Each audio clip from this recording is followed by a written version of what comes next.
Hola a todos, vamos a continuar con la segunda parte de cabeza ósea. Bueno, creo que ya me están conociendo, soy la doctora Inés Castellano. Habíamos visto entonces en la clase anterior que la cabeza ósea está formada en su totalidad por 22 huesos y que estaba compuesta de dos partes principales. Recordamos el cráneo o neurocráneo y la cara o viscerocráneo. Como todos sabemos, el cráneo va a contener y proteger al encéfalo y la cara aloja los órganos de los sentidos y es el sitio de apoyo de los órganos de la masticación. Habíamos desarrollado uno por uno todos los huesos, ¿sí? Los del cráneo, recordamos, frontal, parietal, temporales, occipital, efenoides, etmoides, ¿sí? Y de la cara, bueno, maxilar o maxilar superior, la mandíbula o maxilar inferior, los cigomáticos, los huesos nasales o propios de la nariz, el vómer, etc.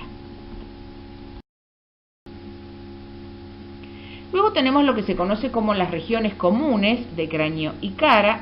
Así tenemos la órbita, las fosas nasales, la fosa cigomática o infratemporal, la fosa pterigomaxilar o pterigopalatina y la bóveda palatina.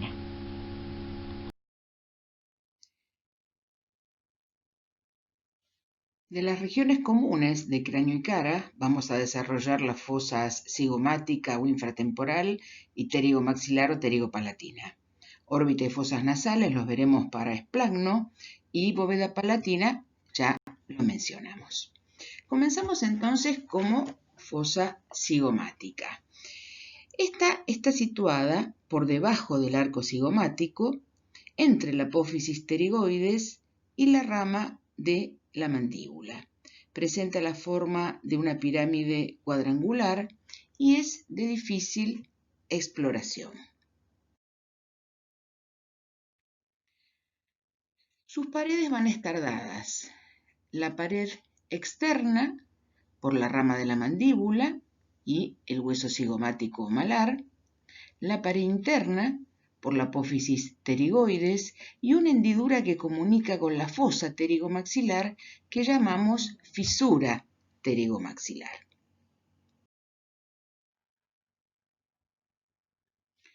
Esta es la zona de la fosa cigomática, como dijimos, situada por debajo del arco cigomático. La pared externa dada entonces por la rama mandibular y parte del hueso cigomático. En esta imagen sacamos el arco cigomático y la mandíbula, si no, no podríamos apreciar nada. Podemos observar aquí en la pared interna la apófisis pterigoides, acá de color amarillo, y eso que ven ahí, esa es la hendidura que la comunica con la fosa pterigomaxilar y llamamos fisura pterigomaxilar.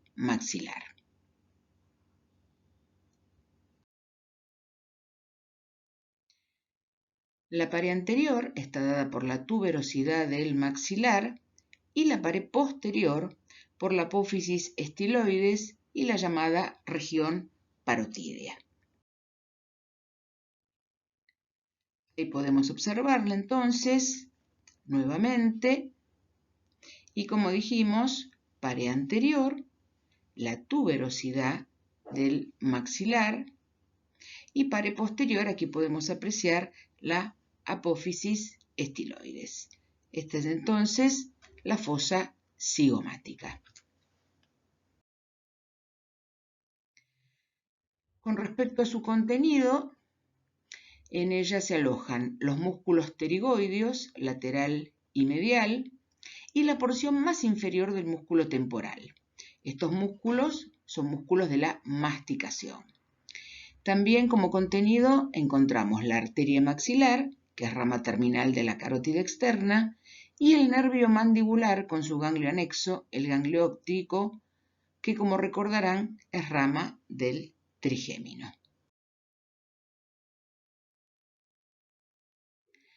Ahí podemos ver entonces del músculo temporal, como dijimos, el sector más inferior, el músculo pterigoideo lateral, el pterigoideo medial, todos estos músculos de la masticación, la arteria maxilar, dando sus ramas, y el nervio mandibular, como sabemos, rama del trigémino.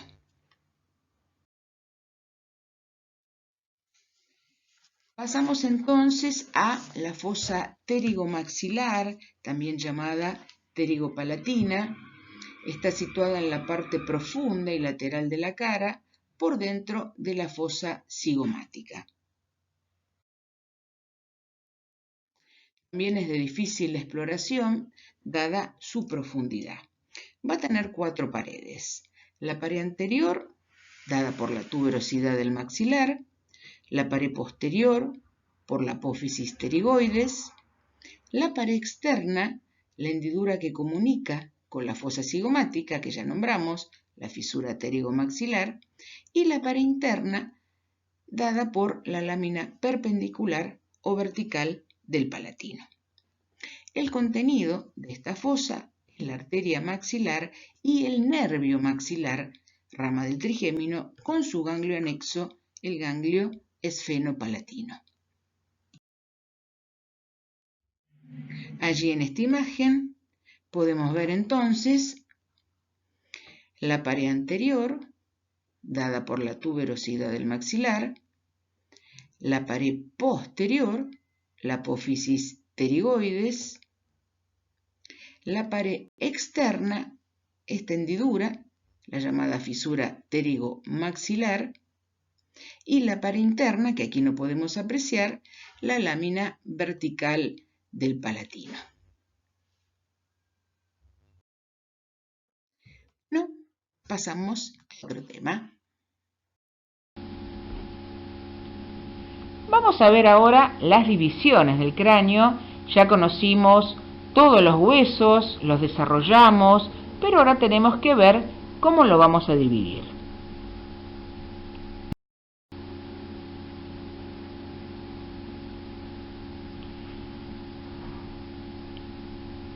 El cráneo lo vamos a dividir en 2 sectores. Un sector superior, que podemos llamarlo bóveda, calota o calvaria, el más popular es el de bóveda, y un sector inferior que llamamos base. ¿Qué tomamos como referencia para separar ese sector superior o inferior? Bueno, se traza un plano, lo que se conoce como un plano de corte, que pasa por delante por la glabela, por detrás por la protuberancia occipital externa.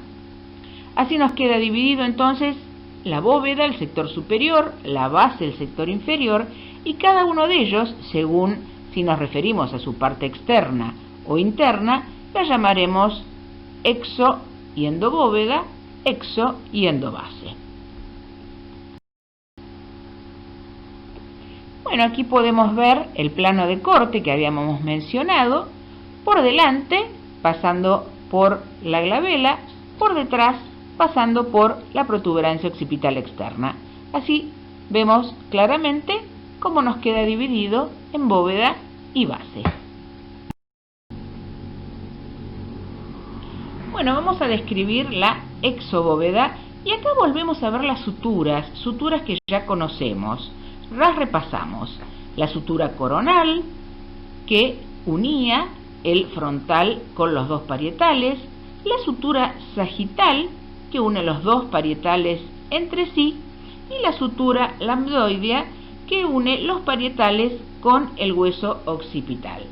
Como sabemos, las suturas eran las articulaciones entre los huesos del cráneo. Eran articulaciones obviamente inmóviles, y estas 3 suturas son de la variedad dentada. Si prestamos atención, cerca de la sutura lambdoidea, veo un pequeño huesito, dice hueso sutural o wormiano. ¿Qué es esto? Bueno, estos son pequeños huesos supernumerarios que en ocasiones se desarrollan en el borde de los huesos del cráneo.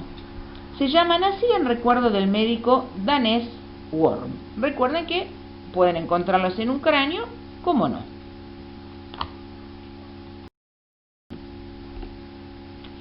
Hablemos del cráneo de un recién nacido. Todos sabemos que los huesos del cráneo de un bebé recién nacido no están unidos entre sí. Algo que todos conocemos, las fontanelas. ¿Qué son las fontanelas? Las fontanelas son esos espacios, esas separaciones que observamos entre los huesos del cráneo del bebé, en el sitio donde después sí se van a formar las suturas. Tenemos 6 fontanelas, 2 medias y 4 laterales. Una media anterior de forma romboidal, la más famosa de todas, la llamada fontanela bregmática, ubicada entre los 2 primitivos huesos frontales y los 2 parietales. Esta es la última que se cierra, lo hace entre los 18 y 24 meses de vida, entre el año y medio y los 2 años de vida. Hacia atrás, también a nivel de la línea media, tenemos la fontanela lambdoidea, como vemos tiene forma triangular, está ubicada entre los 2 huesos parietales y el occipital, y esta se cierra entre el primer y segundo mes de vida. A los lados tenemos 4 fontanelas laterales, la llamada térica o esfenoidea, que se ubica entre hueso parietal, efenoides y temporal, y más hacia atrás la astérica o mastoidea, ubicada entre la porción mastoidea del temporal, el parietal y el occipital. Si son bebés a término, se cierran en la primera semana de vida. Estas fontanelas, justamente como dice ahí en la imagen, permiten que el cráneo se aplaste cuando están haciendo, o sea, facilita, es como que un huesito cabalga uno sobre otro, y eso facilita el paso del bebé por el canal del parto. Después, obviamente, se cierran.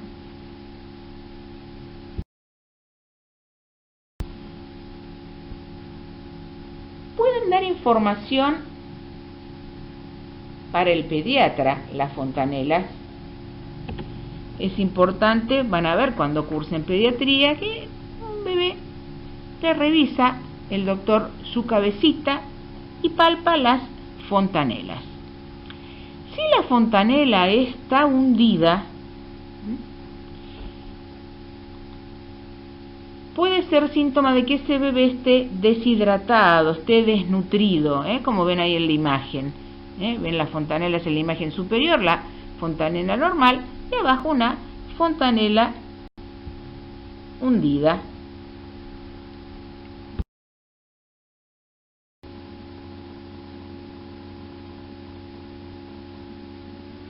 Las fontanelas abultadas o que protruyen son un indicio de un aumento de la presión intracraneal.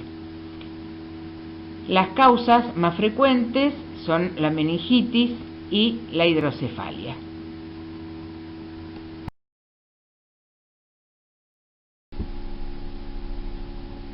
Bueno, los llamados puntos craniométricos, fíjense que tiene el mismo nombre que vimos recién en las fontanelas. El punto bregma, ¿sí? Ubicamos la sutura sagital, la que articula los 2 parietales entre sí. Bueno, el extremo anterior de esa sutura sagital, ese es el punto bregma, justamente entre el frontal y los 2 parietales. Hacia atrás, el extremo posterior, tenemos el punto lambda. ¿Recuerdan? Ahí justamente ahí la sutura lambdoidea. Entonces, conectando los 2 parietales con el occipital. Y recién hablábamos de la fontanela térica y astérica. El terion, entonces, es ese punto que encontramos en la unión de parietal, temporal y ala mayor del efenoides, y hacia atrás el asterion, el punto que está en la unión de la porción mastoidea del temporal, el parietal y el occipital. Esto parece extraño, nombres difíciles, pero puede aparecer en el examen choice. Pueden preguntar el terion que une, que es el punto que está en la unión de qué huesos, así que no dejen de saberlo. Bueno, nos vamos ahora a la endobóveda. ¿Qué tenemos para marcar? Bueno, a nivel de la línea media tenemos lo que llamamos la cresta frontal. Luego tenemos un surco, un canal, es el surco del seno venoso sagital superior, y más hacia atrás una saliencia que llamamos protuberancia occipital interna. A los lados encontramos unas pequeñas depresiones que llamamos fositas granulares, para las granulaciones o vellosidades aracnoideas. Y a los lados, algo que ya habíamos visto cuando hablamos del hueso parietal, esa impronta, esa marca que dejaban las ramas de la arteria meningia media, que llamábamos, recuerdan, impresiones en hoja de higuera.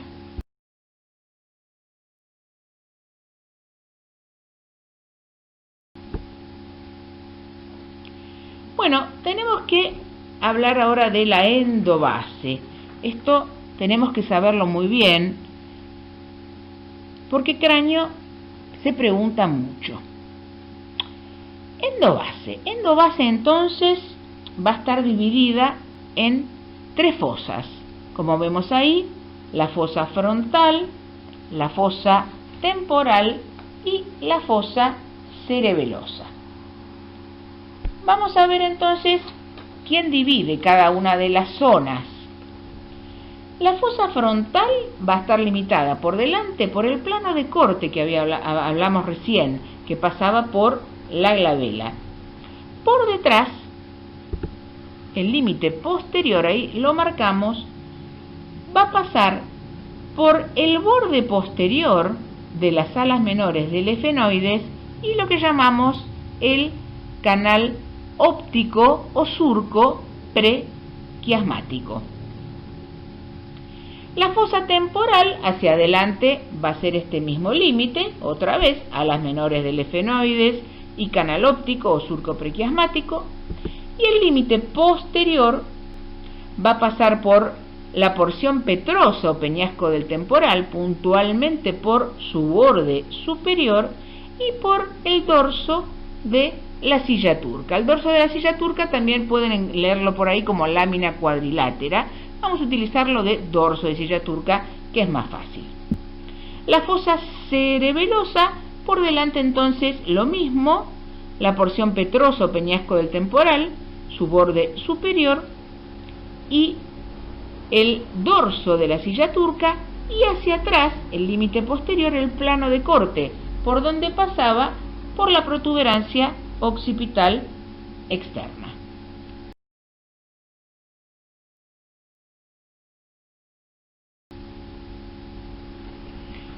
Tenemos que conocer los accidentes óseos de esta endobase. Tiene varios agujeros, los famosos agujeros de la base de cráneo, por donde van a pasar los diferentes pares craneanos. Ustedes ya han tenido la clase de pares craneanos y seguramente ya aprendieron por cuáles agujeros del cráneo pasan cada uno. Fíjense ahí en esta imagen, ya lo vamos a ver ahora con detalle, pero tenemos todos los pares craneanos. Recordamos que siempre los vamos a ver en números romanos, ¿sí? Todos están pasando entonces por estos agujeros de la base de cráneo. Un repasito ligero de los pares craneanos.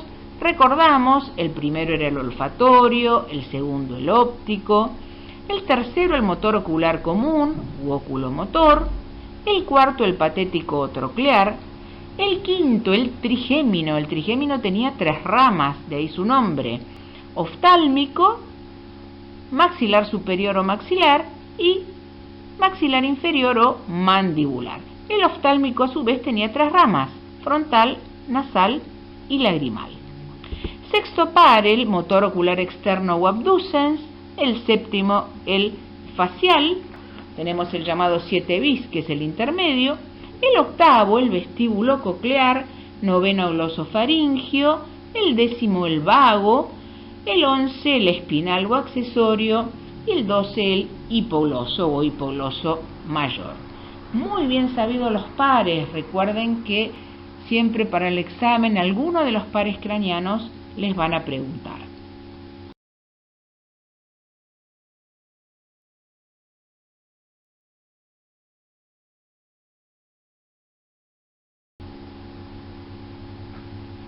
Tenemos que saber cada fosa, cómo está delimitada y qué accidentes óseos y agujeros tenemos.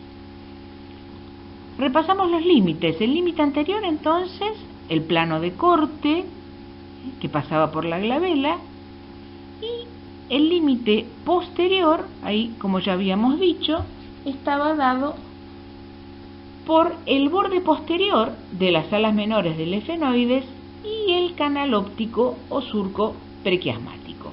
¿Qué tenemos que marcar en esta fosa frontal? Bueno, a nivel de la línea media, esa pequeña saliencia, la cresta frontal, inmediatamente por detrás un pequeño agujero que no tiene salida, el llamado agujero ciego, la apófisis cristagali, que ya conocemos, que pertenece al hueso etmoides, y siguiendo hacia atrás por la línea media, justamente lo que veíamos recién, el canal óptico o surco prequiasmático.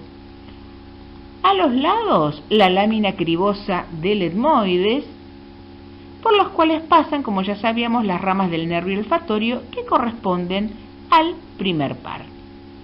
Y a los lados, estas eminencias, conocidas como eminencias orbitarias, que formarían parte de lo que es el techo de las órbitas.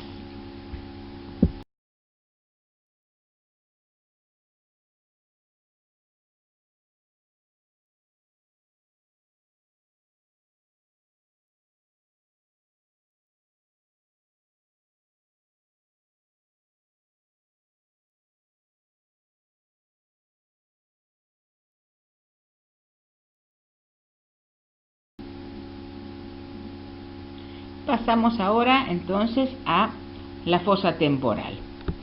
Bueno, recordamos los límites.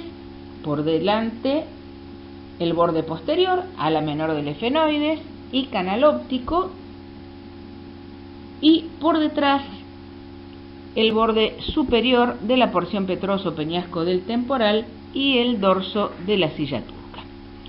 ¿Qué tenemos que ubicar en esta fosa temporal? Bueno, a nivel de la línea media vamos a tener la silla turca, que ya la conocemos, y sabemos que aloja a la glándula hipófisis.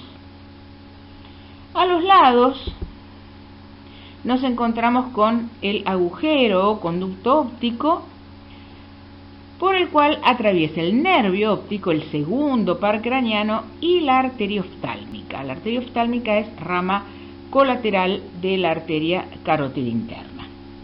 Nos vamos ahora a los lados. Bueno, en primer lugar nos vamos a encontrar con la hendidura esfenoidal, también llamada fisura orbitaria superior. La dividimos en un sector interno de mayor tamaño, que es la cabeza, y un sector externo más delgado, que es la cola.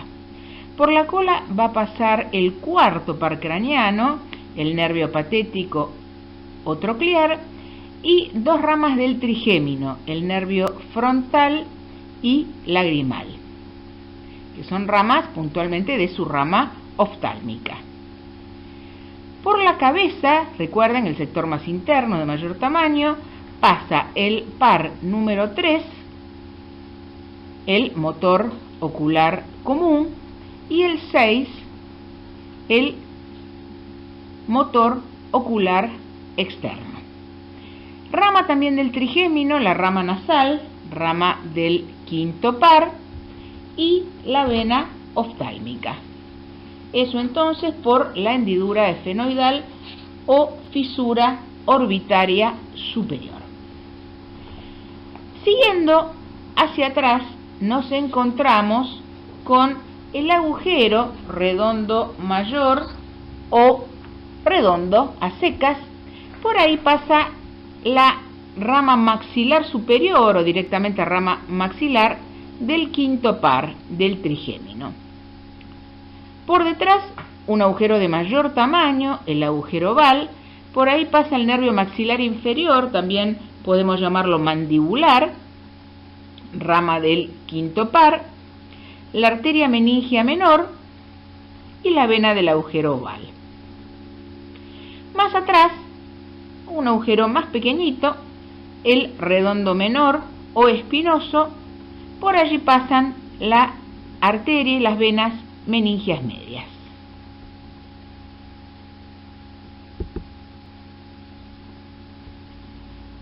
También vamos a tener el agujero rasgado anterior, por él pasa el llamado nervio ovidiano o petroso mayor, que es rama del facial del séptimo par, y el conducto carotidio. Como ya vieron en irrigación, la arteria carótida interna asciende por el cuello e ingresa al cráneo entonces por este conducto carotidio.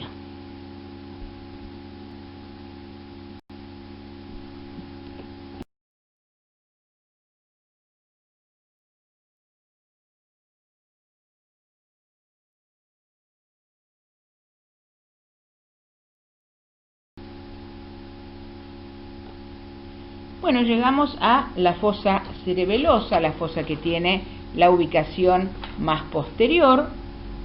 Bueno, los límites otra vez. Por delante, repetimos, el borde superior de la porción petrosa del temporal o peñasco y el dorso de la silla turca, y por detrás el plano de corte, que como recordábamos pasa por la protuberancia occipital externa.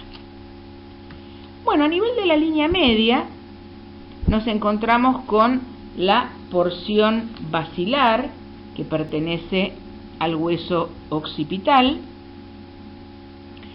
Más hacia atrás vemos la protuberancia occipital interna y entre ambos este agujero que ya conocemos, el foramen magno, también conocido como agujero occipital. Por allí pasan el bulbo raquídeo. Como ya saben, el bulbo raquídeo forma parte del tronco encefálico y las meninges que lo envuelven. Las arterias vertebrales, importantes arterias que también ascienden por el cuello e ingresan al cráneo por este foramen magno, y la raíz espinal del par número 11, justamente el nervio espinal o accesorio.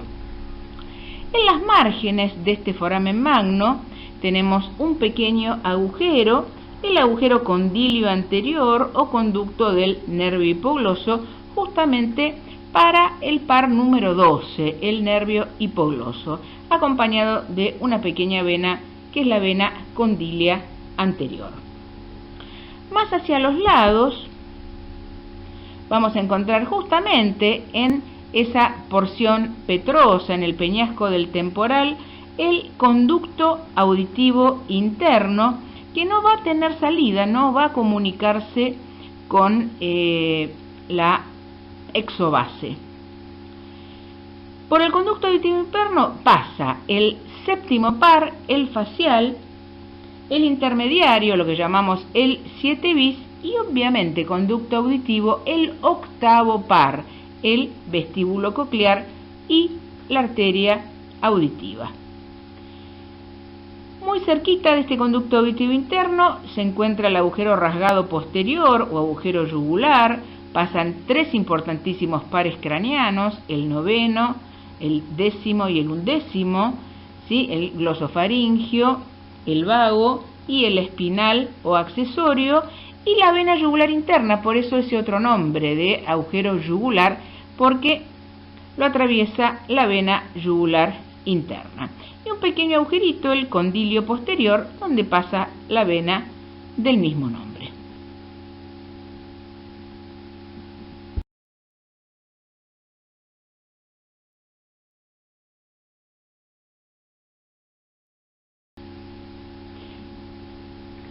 Bueno, pasamos entonces ahora a la exobase.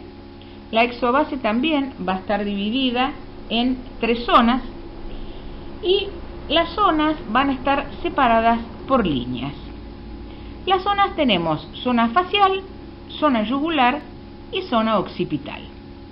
La zona facial va a estar separada de la zona yugular por una línea que pasa por la apófisis cigomática del hueso temporal. Por eso decimos que la línea es bicigomática, pasa por las 2 apófisis cigomáticas del temporal. En tanto, la zona yugular va a estar separada de la zona occipital por una línea que pasa por las 2 apófisis mastoideas, lo que llamamos la línea bimastoidea. Entonces, la línea bicigomática separa la zona facial de la zona yugular y la línea bimastoidea separa la zona yugular de la zona occipital.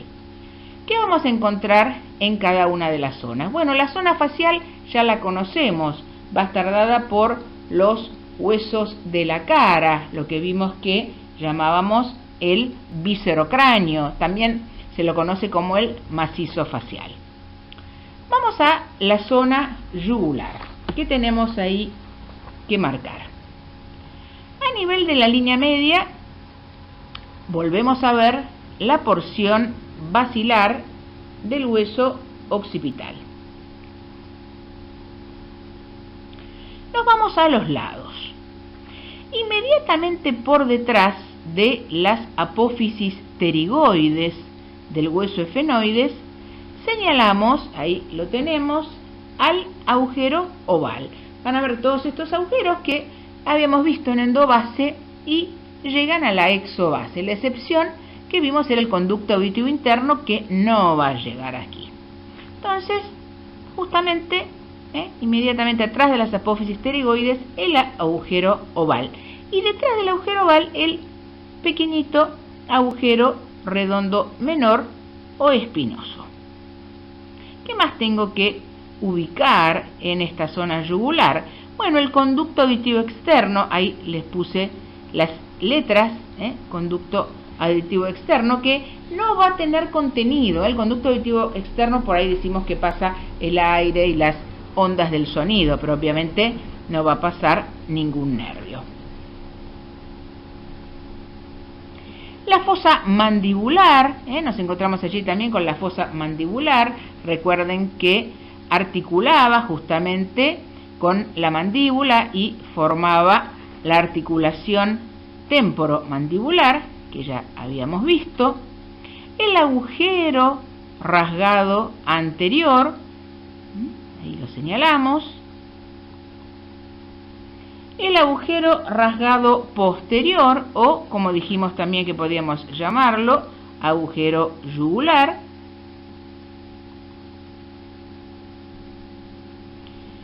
Nos encontramos también con esa apófisis, que era la apófisis estiloides, que pertenecía al hueso temporal.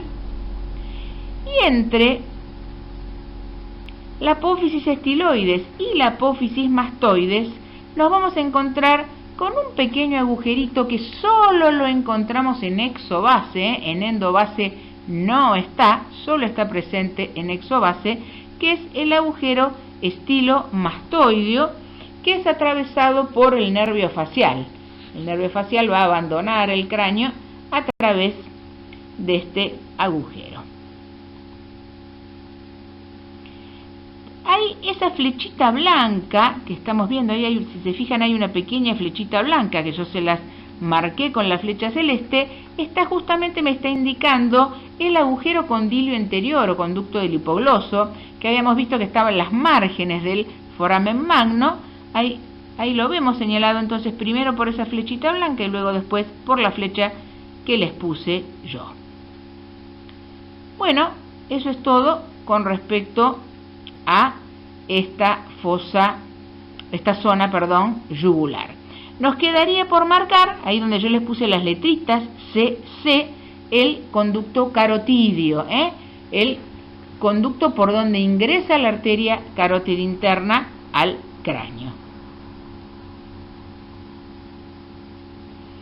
Bueno, la zona occipital, a nivel de la línea media, tenemos el foramen magno.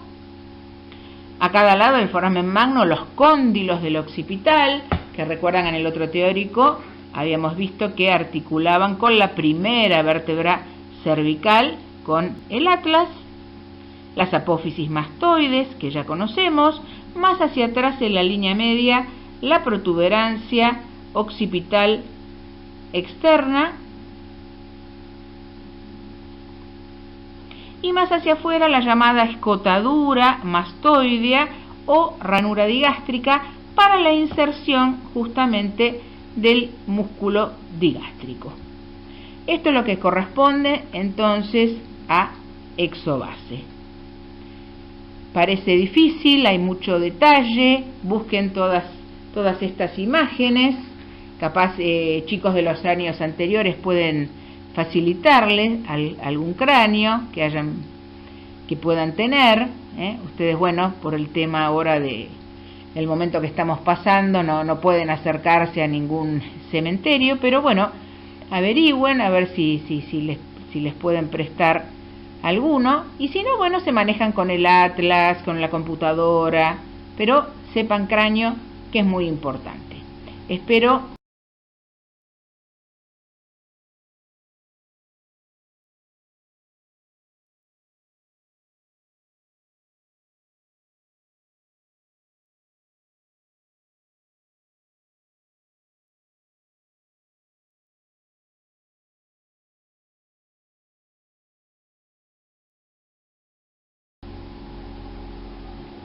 que les haya sido útil y no lo cuelguen porque es un tema muy importante.